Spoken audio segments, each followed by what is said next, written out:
Señores cardenales Jorge Urosa Sabino, arzobispo de Caracas, y Baltasar Porras Cardoso, arzobispo de Mérida, presidentes ambos de honor de la Conferencia Episcopal Venezolana. Excelentísimo Monseñor Aldo Giordano, nuncio apostólico.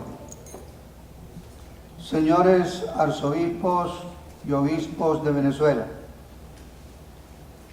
Reverendo Padre Francisco José Virtuoso, rector de la Universidad Católica Andrés Bello.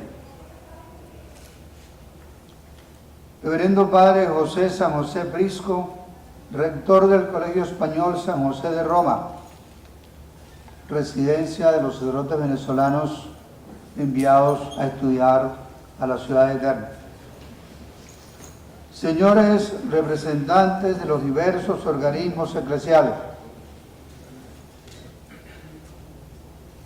señora presidenta y demás miembros de la Junta Directiva del Consejo Nacional de Laicos, señores delegados de los consejos diocesanos de laicos, señores presbíteros subsecretarios de la Conferencia Episcopal, estimadas religiosas, señores directores de los departamentos del Secretariado Permanente del Episcopado Venezolano, señores representantes de los medios de comunicación social, señoras y señores invitados, amigos todos.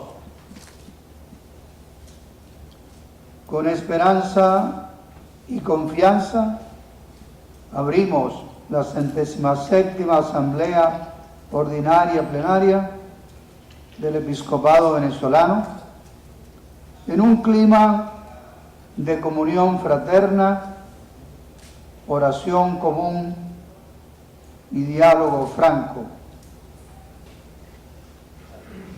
Desde esta sede envío, junto con todos los hermanos obispos, un cordial saludo a su excelencia Monseñor Roberto Líquer León, quien por límite de edad termina su ministerio episcopal en Coro. La Iglesia y el pueblo venezolano le agradecen hoy y le agradecerán siempre su intenso trabajo pastoral y su valentía en la defensa de los derechos humanos desde la Comisión de Justicia y Paz. Saludo y felicito a su excelencia Monseñor Mariano José Parra Sandoval, arzobispo electo de Coro, sede primada de Venezuela. Saludo y felicito a su excelencia Monseñor Alfredo Torres Rondón, nuevo obispo de San Fernando de Apure. Saludo fraternalmente a su excelencia Monseñor William Delgado, a su excelencia Monseñor George Cajale, que han estado enfermos, con el deseo sincero que expreso ahora, convertido en una oración, de su pronta recuperación.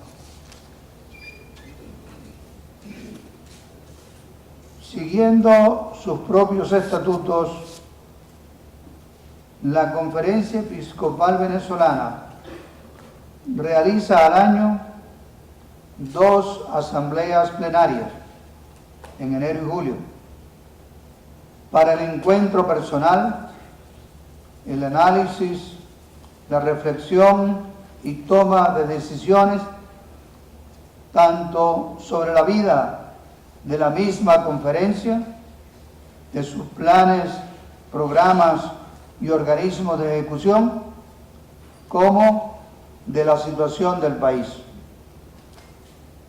En esta ocasión, los obispos venimos, por una parte, a reunirnos después de 2 días de estudio del motu proprio Mitis Judex Dominus Jesus del Papa Francisco sobre la atención pastoral a un gran número de católicos que se encuentra en una situación matrimonial imperfecta de hecho y de derecho.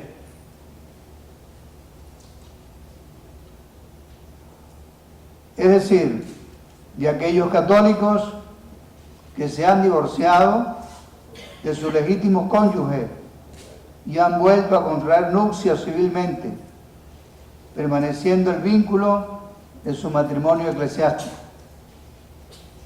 Esta realidad exige a la Iglesia, según el motu propio, la revisión del proceso de declaración de nulidad matrimonial, con la finalidad de convertir este proceso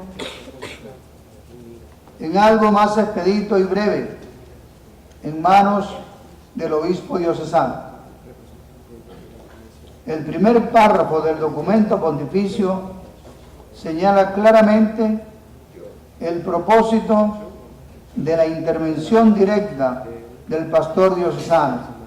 Dice así, cito, el obispo, en virtud del canon 383, parágrafo primero, está obligado a acompañar con ánimo apostólico a los cónyuges separados o divorciados que por su condición de vida hayan eventualmente abandonado la práctica religiosa.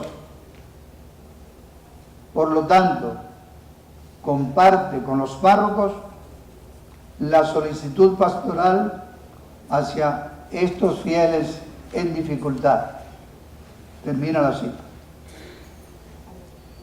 Por otra parte, los obispos dedicaremos 2 días de esta asamblea a un encuentro de estudio y reflexión con los laicos católicos de Venezuela, sean los asociados en movimientos de apostolado seglar o llamado Consejo Nacional de Laicos, sean los no asociados, pero activos en una pluralidad de tareas. Durante estos 2 días, la Asamblea Episcopal se convertirá en asamblea conjunta de obispos y laicos. Es, por cierto, la primera vez después del Concilio Plenario de Venezuela que los obispos nos reunimos con ellos, como lo hemos hecho anteriormente con los religiosos y religiosas.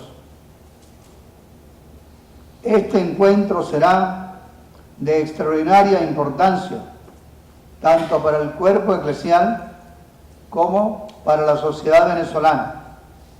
Más aún, en esta hora crítica de la nación, pues los laicos están o deben estar como iglesia no detrás del clero, sino a la vanguardia de los cambios sociales y políticos.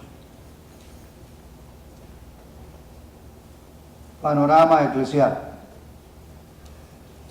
En la Iglesia, el año litúrgico recién finalizado se desarrolló bajo el lema evangélico misericordiosos como el Padre, tomado de San Lucas, capítulo 6, versículo 36.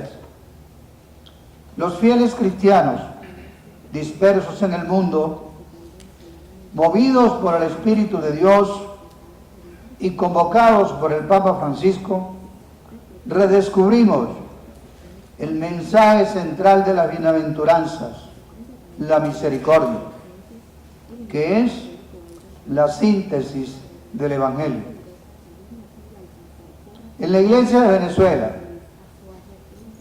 a pesar, y tal vez por ello, del contexto de tensiones y violencia nacional, la misericordia ha sido una vivencia muy sentida, que acercó a muchas personas a Dios, a la Iglesia, a los sacramentos y al ejercicio del perdón y la solidaridad.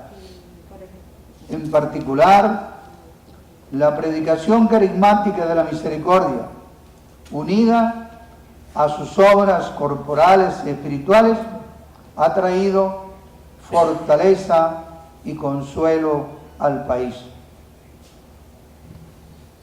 Tal proclamación no es un eslogan ni un anuncio publicitario pasajero. Es la revelación central del Evangelio. Por consiguiente, como ha dicho el Papa Francisco, es un mensaje que no se agota en un año. Afirmación de Francisco que constituye precisamente el punto de partida de su carta apostólica más reciente, Misericordia et Misera, cuyo tema de fondo gira sobre el encuentro entre Jesús y la mujer adúltera de Juan, el Evangelio de Juan, capítulo 8, versículos 1 a 11.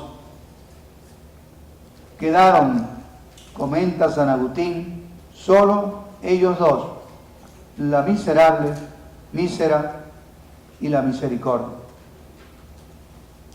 La enseñanza de este episodio indica el camino, continúa el Papa, que estamos llamados a seguir en el futuro.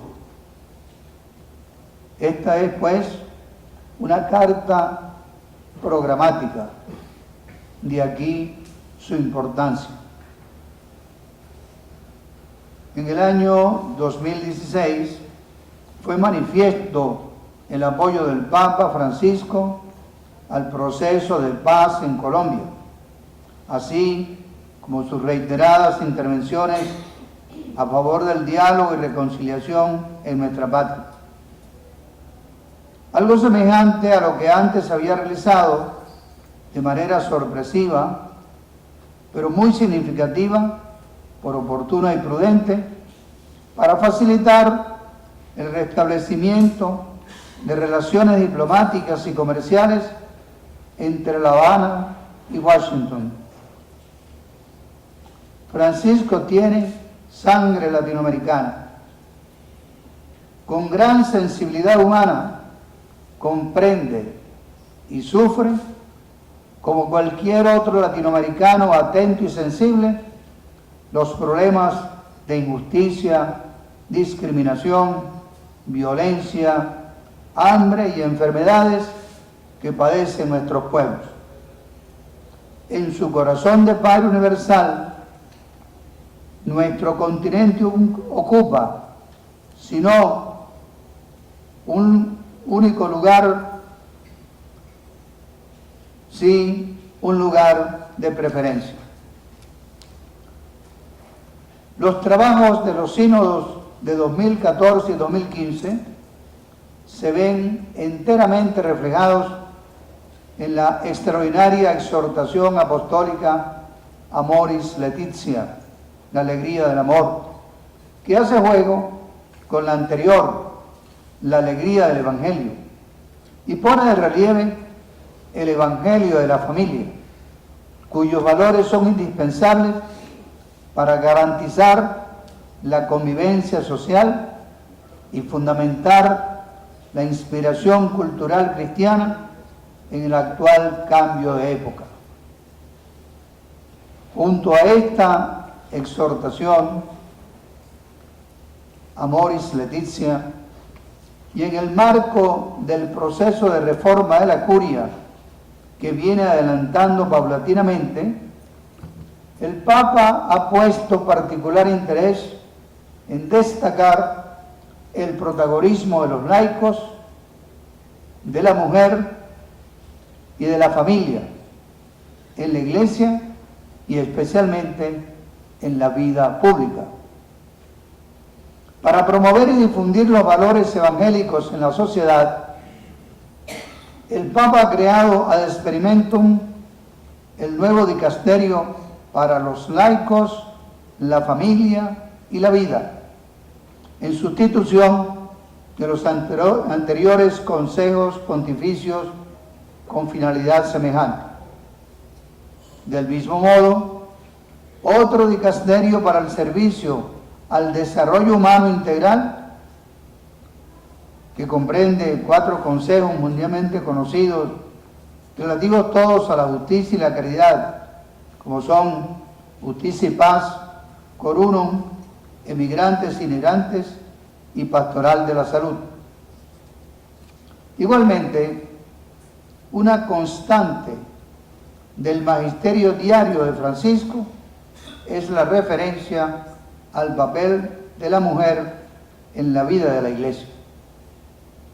A petición de la Asamblea de Superioras Generales de las Congregaciones Religiosas, ha constituido una comisión de 7 teólogos y 7 teólogas, todos docentes de reconocidos centros universitarios, comisión presidida por el secretario de la Congregación para la Doctrina de la Fe, para iniciar un estudio sobre la posibilidad de restablecer el diaconado para las mujeres, conforme a las enseñanzas de los Santos Padres.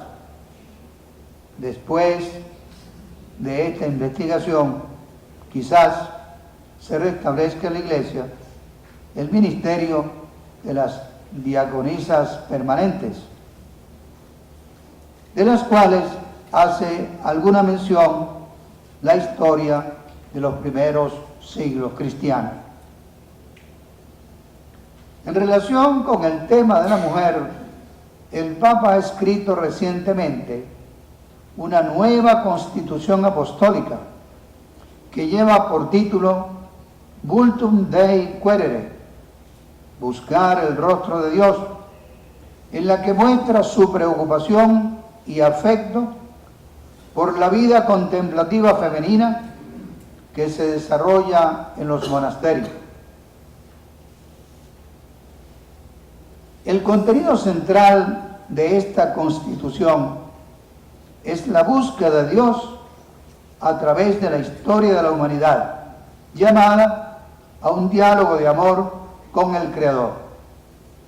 Es también esta Constitución una exhortación a los monasterios femeninos a cuidar la selección de las candidatas y la formación integral de las monjas, valiosas y valientes mujeres que, teniendo su vida oculta en Dios, como dice el apóstol Pablo en la carta a los Colosenses, mantienen con el silencio y la oración, la fraternidad y el trabajo, la misión evangelizadora de la Iglesia en salida, en un mundo cada vez más complejo y exigente. Todas estas iniciativas del Santo Padre marcan un nuevo rumbo a la Iglesia, apuntan a la descentralización clerical e impulsan a los laicos, hombres y mujeres, a tomar en serio su protagonismo en la evangelización de la cultura para la transformación de la sociedad. Panorama nacional. En nuestro país, el 2016 ha terminado muy mal, con gran desesperanza. El saldo está en rojo en todos los rubros. Casi 29.000 muertes violentas, hambre y falta de comida, que solo producen agonías y desnutrición, desabastecimiento de medicinas que provocan decesos y reaparición de epidemias, más de 120 presos políticos injusta e ilegalmente privados de libertad, la corrupción generalizada, el ataque sistémico a la empresa no oficial y a los medios de comunicación independientes, la inconsulta, violenta e inconstitucional ideologización de la educación,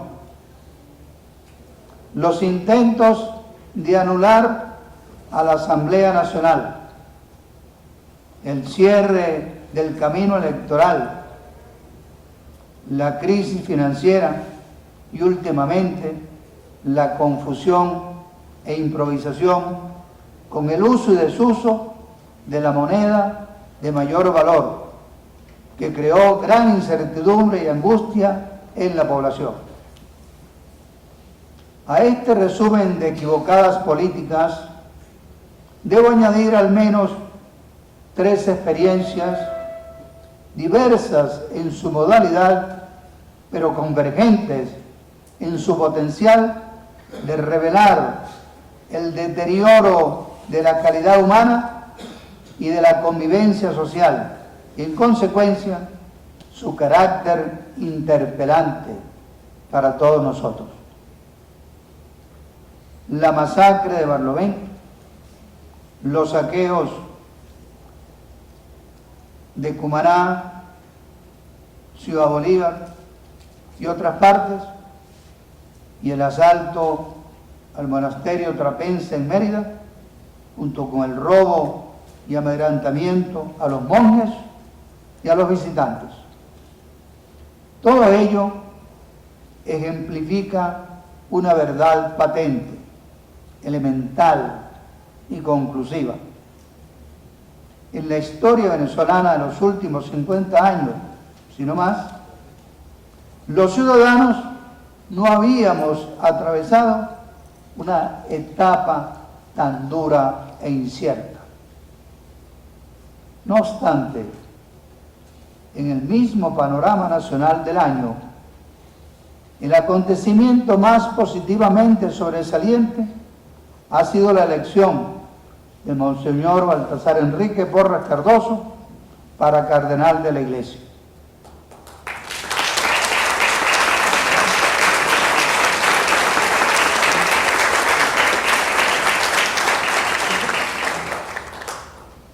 Esta honrosa designación al actual arzobispo de Mérida lo convierte en un actor de las decisiones de mayor envergadura en el pontificado romano.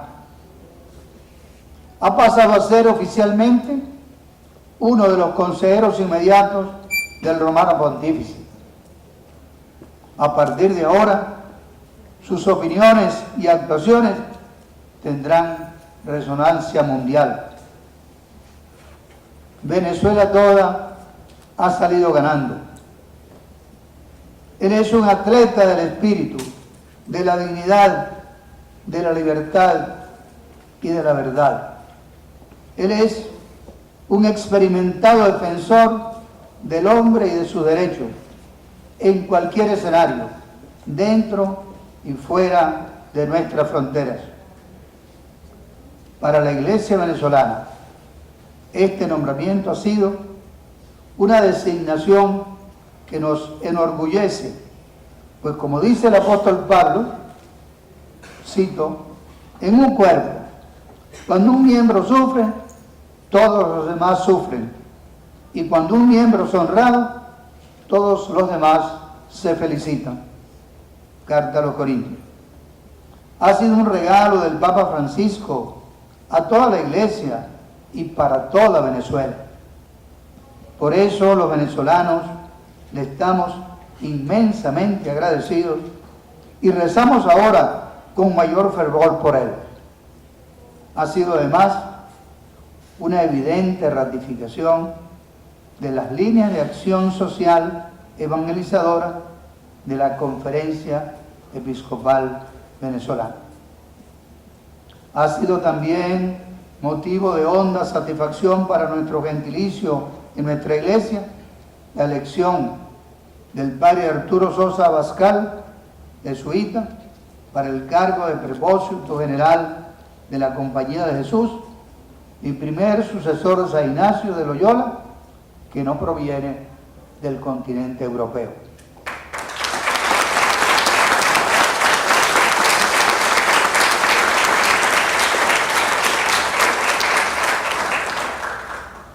El padre Arturo antiguo provincial y rector de la Universidad Católica del Táchira, reputado investigador y docente de la realidad política venezolana, es nuestro amigo y hermano.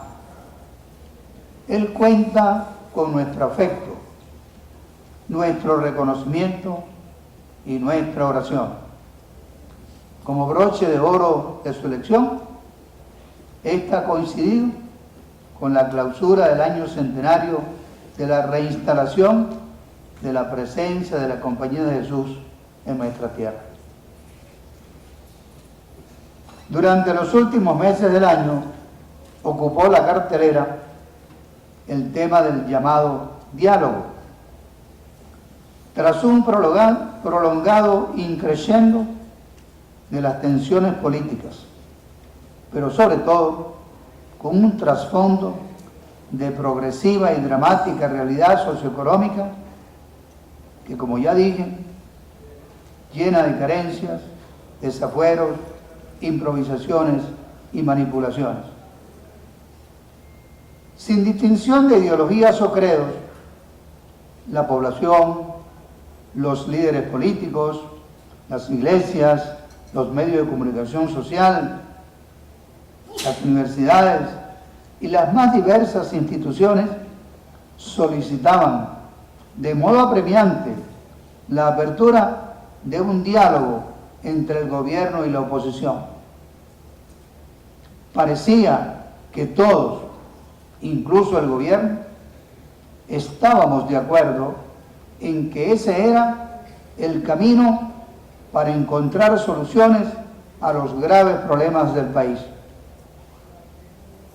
Pero después del reciente intento fallido, a muchos les parece que aquella inquietud era más una manifestación del subconsciente colectivo que una solicitud razonada y una puesta en escena diáfana, estructurada y con voluntad efectiva de llegar a acuerdos y cambios visibles a respetar y a poner en práctica de inmediato.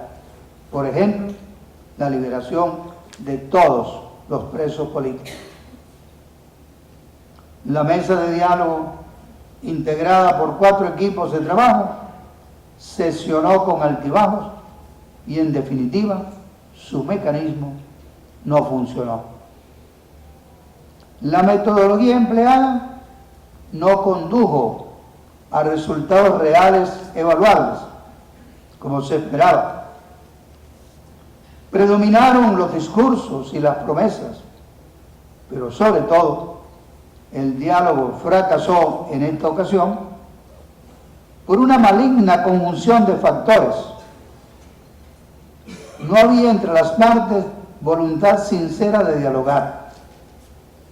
No se tomaron las habituales previsiones de definición y organización para disponer medios efectivos en función de fines y objetivos definidos y consensuados, comenzando por el respeto mutuo y el reconocimiento del otro, como muy bien expresó a las partes y a los facilitadores en carta posterior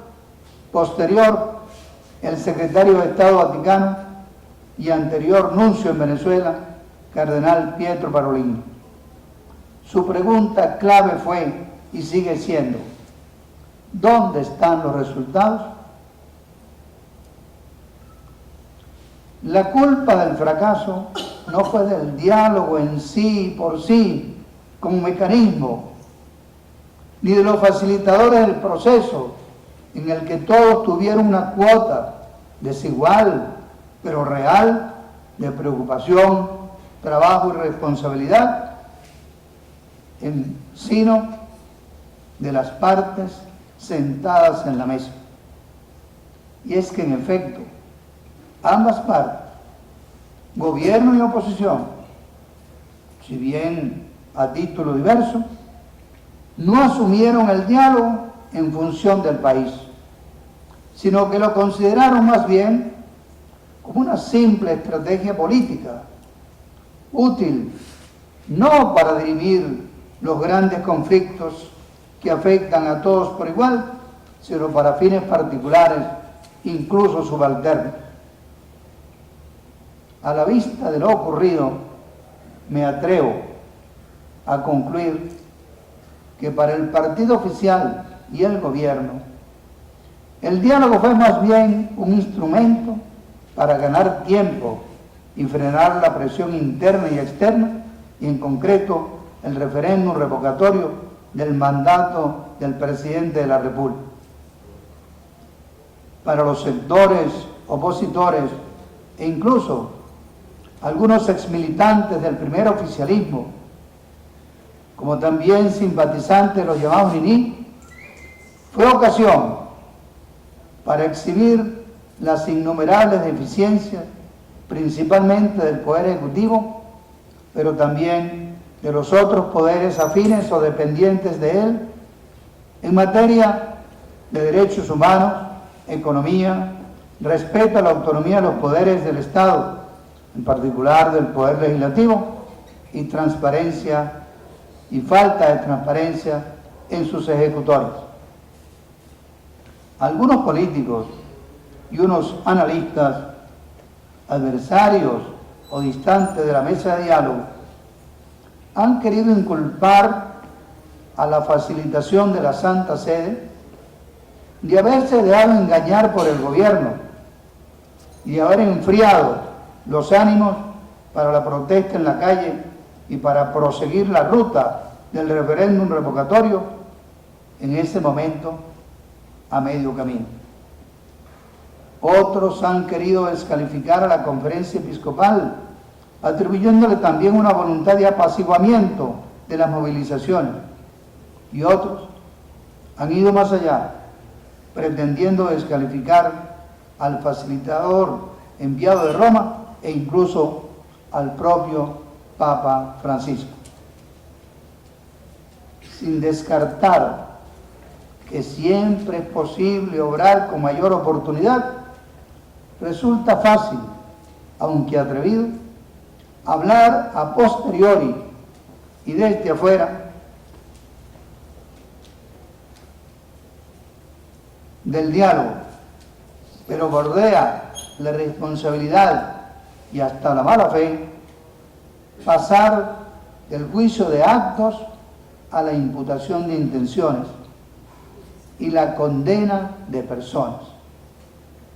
Es un caso emblemático de exigencia del examen de conciencia moral, de una conversión intelectual y espiritual.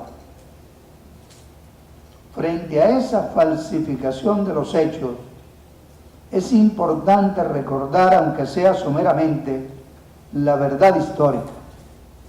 El responsable primero y principal de que no se haya realizado el referéndum revocatorio en 2016 es el gobierno nacional, que temeroso de someterse al veredicto popular, utilizó alguna indecisión opositora, pero sobre todo utilizó subterfugios judiciales y la mayoría que tiene en el directorio del Consejo Nacional Electoral para secuestrar sin fecha límite la convocatoria del referéndum, es decir, para denegar de facto el derecho del pueblo al voto en ejercicio de su soberanía. Hay 4 fechas que todo venezolano tiene que tener muy claras: el 20, 22, 24 y 30 de octubre. El 20, el gobierno negó toda posibilidad de referéndum. El 22 se produjo el asalto violento a la Asamblea Nacional. El 24 llegó al país el representante del Papa, Monseñor Emil Paul Cherrick. Y el 30 se produjo la primera reunión del hasta ahora frustrado diálogo nacional. Dicho de otra manera, el secuestro del diálogo se produjo 10 días antes de la instalación de la mesa y de sus 4 equipos. Señalar a la Santa Sede o a los partidos políticos como supuestos responsables de que no se haya favorecido la convocatoria efectiva del referéndum, no solo no es cierto, sino que le quita el peso de la responsabilidad histórica al único responsable real, las autoridades del gobierno nacional y sus operadores electorales y judiciales. Por otra parte, denigrar del diálogo en sí como procedimiento de solución de conflictos es un error político, histórico, sociológico, filosófico, estratégico. Pero antes, y aún más, es una falta de comprensión de lo que es el ser del hombre, una negación del sentido y valor de la relación humana fundamentada en la palabra compartida, pues los seres humanos somos constituidos humanos por la palabra. Recordemos a Aristóteles, zoon, egon, legon. Y es también una actitud antiética en cuanto representa implícitamente un rechazo a la palabra como vehículo de comunicación y comunión, como instrumento de convicción y verdad y como paradigma de la expresión de libertad. Estoy convencido de que más temprano que tarde los líderes políticos, para sacar a este país de la crisis que lo está destruyendo, invocando a la democracia, tendrán que recurrir al diálogo, la negociación y a los acuerdos, únicos antídotos frente a la irracionalidad de la fuerza, la corrupción y la violencia, símbolos por excelencia de los peores males de la sociedad.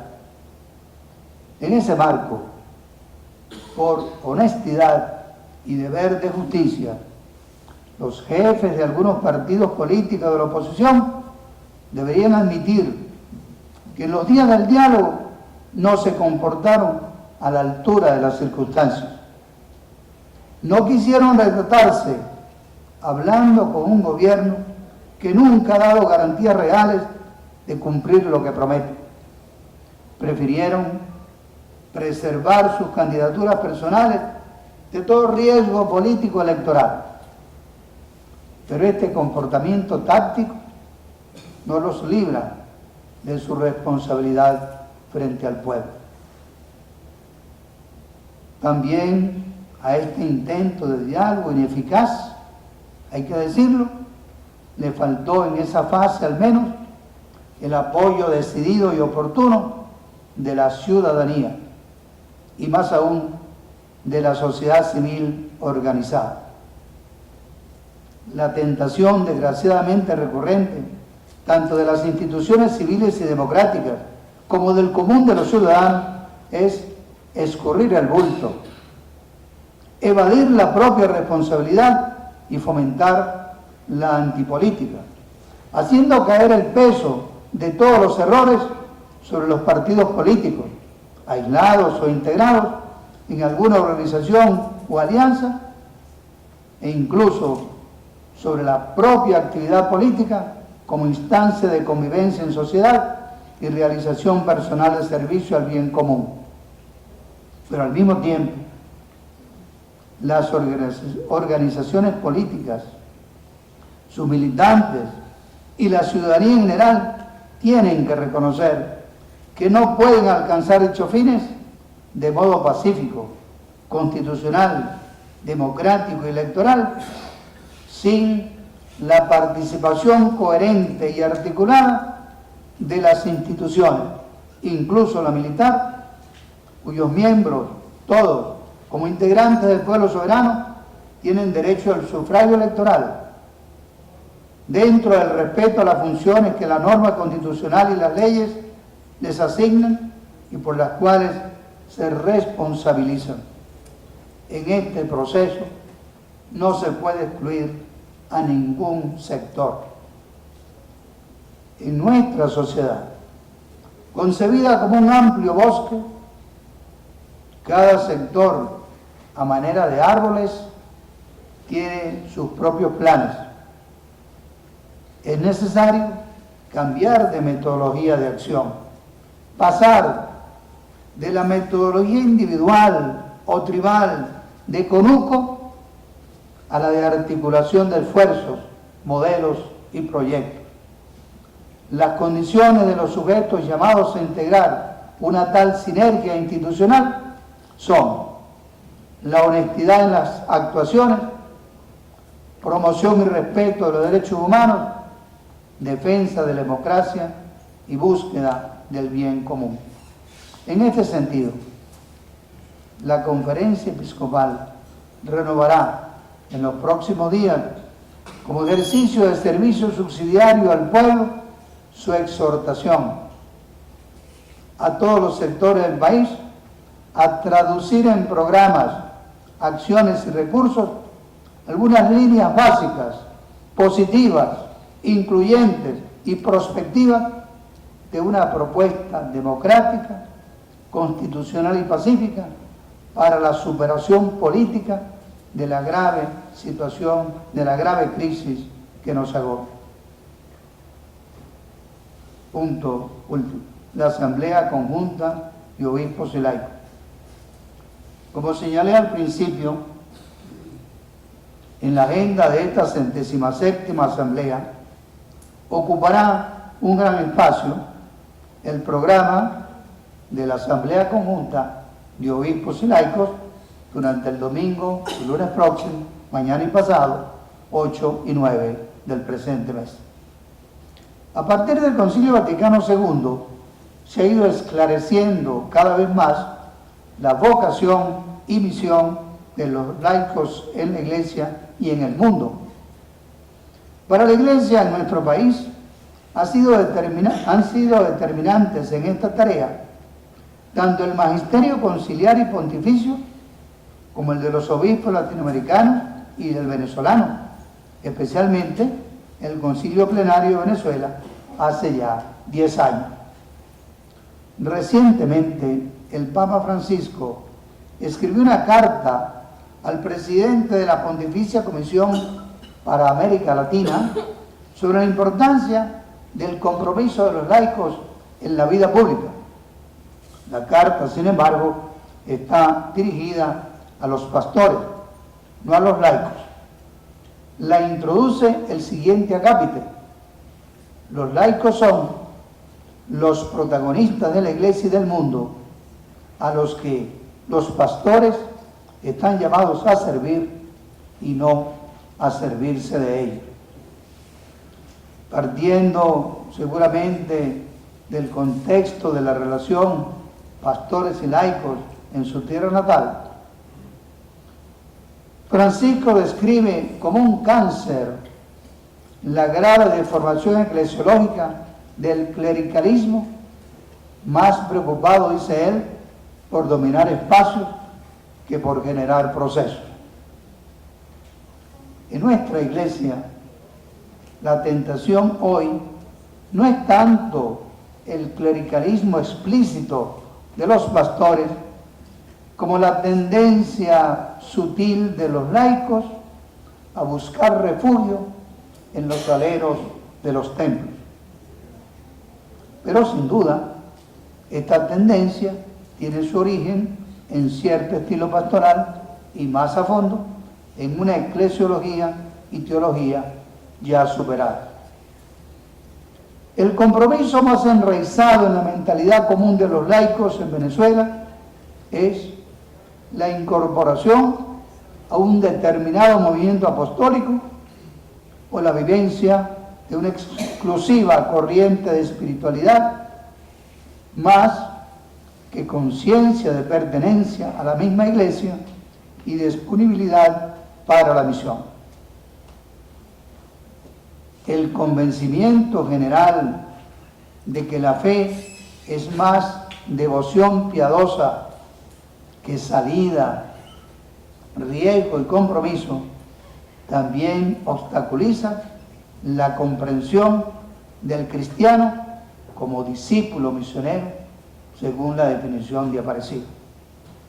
De aquí proviene, entre otras causas, la separación entre fe y vida, fe y compromiso, fe y acción. Sabemos, por otra parte, que para la mayoría de los católicos la religiosidad popular o la piedad popular, que el Papa llama pastoral popular, con todas sus riquezas, pero también con todas sus debilidades y deformaciones, es la única vía que los introduce y mantiene dentro del pueblo de Dios y su única instancia de participación en él. Por lo tanto, nuestra tarea de pastores consiste ante todo en acompañar al pueblo, educarlo en la fe para el testimonio y la misión y darle apoyo y orientación moral en sus opciones de servicio al bien común. Los ámbitos propios del testimonio y de la tarea evangelizadora de los laicos son la familia y la vida pública. Su espiritualidad y su compromiso son de diferente cualidad que los de los sacerdotes y religiosos, pues su vocación y misión es fundar la familia y transformar desde dentro la realidad secular. En este sentido, la exhortación apostólica de la cual hice mención, Amoris Laetitia, es imprescindible recurso de los laicos y un manual de gran ayuda para su formación personal, meditación y aplicación en su vida de familia y en su apostolado. El ámbito más desafiante y por ello el más temido por los laicos es el de la vida pública, en gran medida porque, como ya dije, sus formadores han sido generalmente los sacerdotes, con una teología atrasada. A esto hace referencia en su carta el Papa Francisco y dice, cito, muchas veces hemos caído en la tentación de pensar que el laico comprometido es aquel que trabaja en las obras de la iglesia y o en las cosas de la parroquia o de la diócesis, y poco hemos reflexionado cómo acompañar a un bautizado en su vida pública y cotidiana, cómo él, en su quehacer cotidiano, en las responsabilidades que tiene, se compromete como cristiano en la vida pública.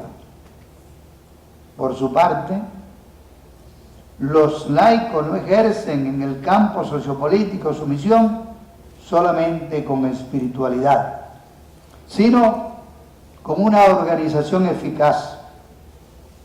Debemos reconocer, añade Francisco, que el laico, por su propia identidad, por estar inmerso en el corazón de la vida social, pública y política, por estar en medio de nuevas formas culturales que se gestan continuamente, tiene exigencias de nuevas formas de organización y celebración de la fe.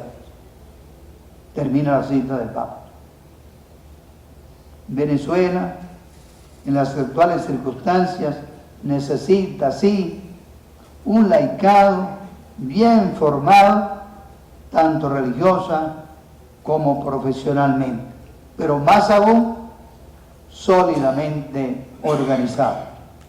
Un laicado que, si bien ha de contar, como ya lo dije, con el apoyo moral y la orientación doctrinal de los pastores, actúa en cristiano bajo su propia responsabilidad. No tiene miedo de intervenir en áreas limítrofes de pensamiento referentes a la familia, a la sociedad y en cuestiones ampliamente discutidas como la irrupción de la ciencia y la tecnología como tales y como la ideología en la moral familiar, así como el replanteo de la relación entre la fe y la política en clima de crisis de la democracia liberal y de la sociedad industrial capitalista financiera y en nuestro entorno, de una estructuración socioeconómica política que se autodefine como socialista marxista. En este campo político-social, más que con su opinión, los laicos participan con su acción. Que no se cumpla lo apuntado por el Papa, que dice: es la hora de los laicos, pero el reloj se ha parado.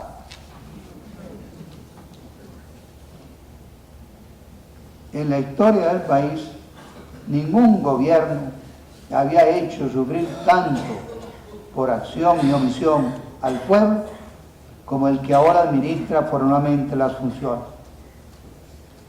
El desabastecimiento dramático de alimentos y medicinas es la negación palpable de una economía sana.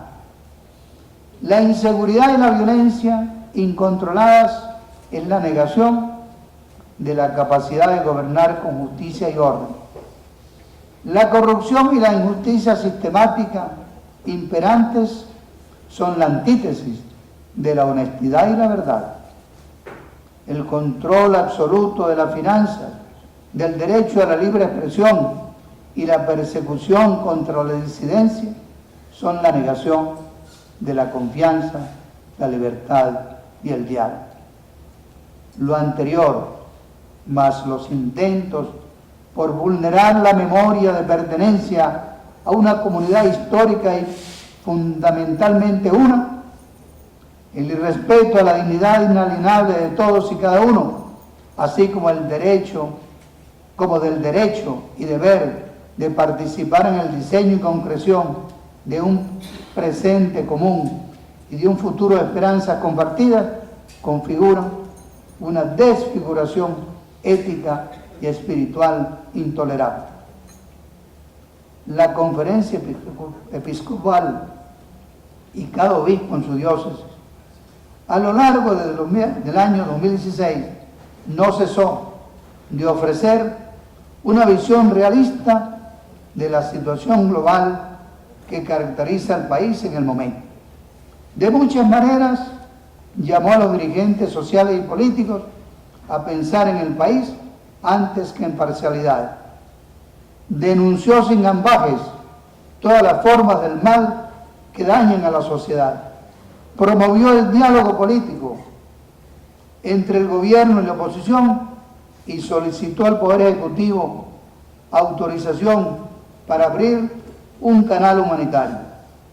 Cáritas Nacional ha ofrecido su infraestructura para coordinar el servicio e distribuir medicinas, servicio que en pequeña escala ya viene prestando.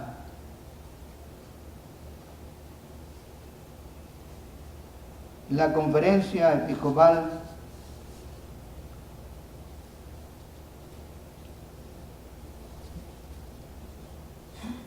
ratifica y respalda al señor cardenal Jorge Orozo, arzobispo de Caracas, en su mensaje de alerta al pueblo católico.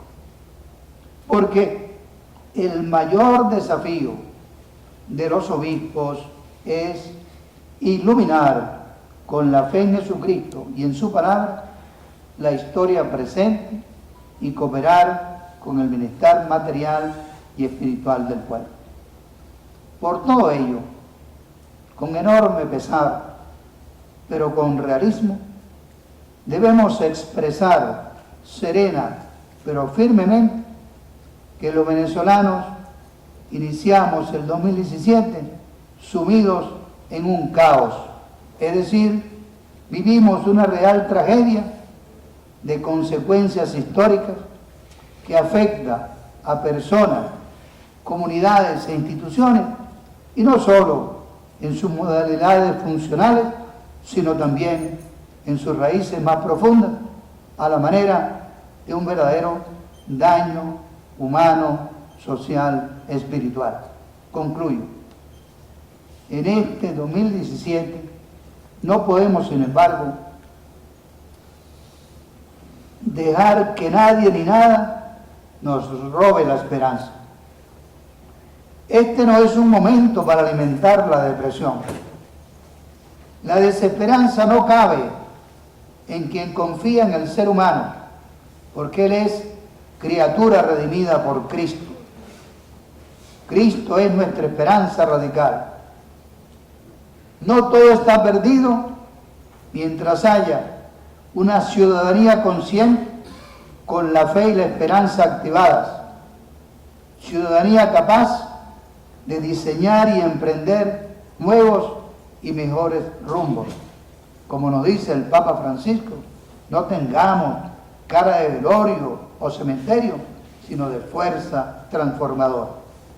El llamado final, pues, es a desarmar los espíritus, a desplegar una creatividad solidaria y a mantener la esperanza contra toda esperanza, porque la última palabra le corresponde siempre a la vida y a la justicia, la verdad y el amor.